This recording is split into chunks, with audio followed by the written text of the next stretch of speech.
Scan for Sovi and straight A's only. Let's go!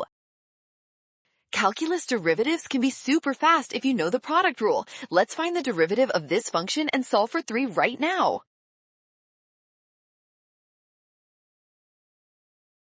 First, we apply the product rule by taking the derivative of x squared times the radical, then add x squared times the derivative of the square root of x plus 1. Next, we substitute 3 into our new derivative expression. This gives us 2 times 3 times the square root of 4 plus 9 times 1/2 times that root. Finally, we simplify these terms to 12 plus 9/4. Adding those gives 57/4, meaning option C is our winner.